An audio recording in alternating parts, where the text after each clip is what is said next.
चीज़ है, मैं और आयोगी भाई बेंगलोर थे। तो अपन रात को बहुत सारे कन्वर्सेशन कर रहे थे, तो रात के 2 बजे की बात थी।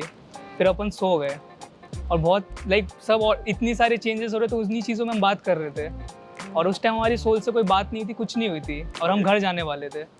और लिटरली मतलब सुबह जब उठा तो मैंने आयोगी भाई को बोला, आयोगी भाई आपको पता है हम ना शायद सोल जा रहे हैं। लिटरली मैंने ऐसे वर्ड्स बोले और नेक्स्ट डे हुआ, मैं घर चला गया। आई थिंक 4 बज रहे थे, सिड भाई का कुछ और रीज़न से कॉल आया था, बट फिर अपन ने बात करके अपन सोल आ गए।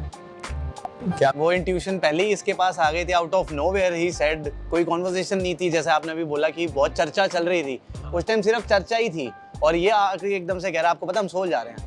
मैंने कहा देखते हैं अगर कुछ सामने से आता है, क्योंकि हम तो शायद उस फेज में नहीं थे कि हम सामने से जाके पिच करें, अप्रोच करें।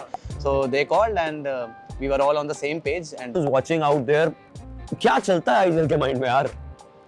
ऑब्वियसली अगर हम क्लैश लेने जा रहे हैं तो सोच के ही जा रहे हैं कि मारेंगे, वरना अगर डर लगे तो ऑब्वियसली वो करेंगे ही नहीं ना। जिनको डर लगता है तो ड्रॉप चेंज कर लेते हैं। और ऐसा नहीं कि बहुत टाइम इंसान ड्रॉप क्लैश नहीं करता है, तो ऐसा नहीं कि वो डर गए हैं। चीज़ें रहती है, पॉइंट टेबल के हिसाब से चीज़ें चलती है, अब थर्ड पार्टीज़ के हिसाब से भी चीज़ें चलती है। आई थिंक इस बार सैनोक में जी और सोल एक ही हुआ, वो भी रीहोस्ट हो गया। बट अगर TX लॉबी में नहीं होती तो आई एम 100% श्योर कि तीनों मैच होता, क्योंकि ऑब्वियसली हमारा फ़ायदा कोई और उठा लेगा, वो भी ना हम चाहेंगे ना वो चाहेंगे, तो इसलिए फाइट्स अवॉइड हुई।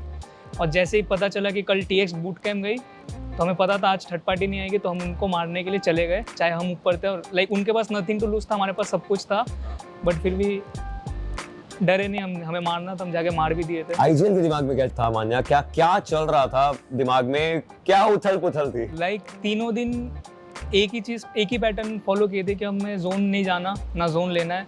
आया तो आया, वरना हमें मार के ही खेलना है। और आप देख ही रहे होंगे कि हम कभी स्कूल है, कभी मिलिट्री जा रहे हैं, कभी एच पे बैठे। हम जोन उतना चेज नहीं कर रहे थे, हम चाहते थे कि कोई आए एच पे हमसे फाइट करे, हम मारेंगे, हमारा यही माइंडसेट था। और आज भी जब ऐसा होता है कि लास्ट डे टीम पैनिक करती है, सोचती है सेफ खेलेंगे, सेफर साइड जाएंगे, तो हमारा ऐसा कोई माइंडसेट नहीं था। हम चाहते क्लैश लिया था, हमने मारा था।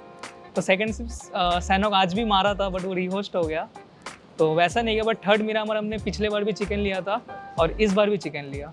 वाह। एंड नेक्स्ट कॉन्वर्सेशन इसके साथ पर कितना भरोसा है? नया प्लेयर आया है, बड़ी जर्सी को अभी हैंडल कर रहा है।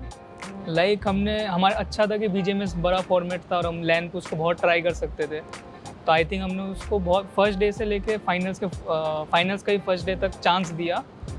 तो ठीक है, नए प्लेयर्स ऑब्वियसली फर्स्ट लैन उतना अच्छा नहीं कर पाते, उसको अभी टाइम लगेगा। वो जब यहाँ से घर जाएगा, सोचेगा कि मैंने क्या किया, किस टाइम मुझे दिक्कत आई, तो जब वो सेकंड टाइम आएगा तो उसकी माइंडसेट कुछ और होगी। जैसे हम भी पहला लैन खेले थे लोको लैन, तो हम #13 आए थे।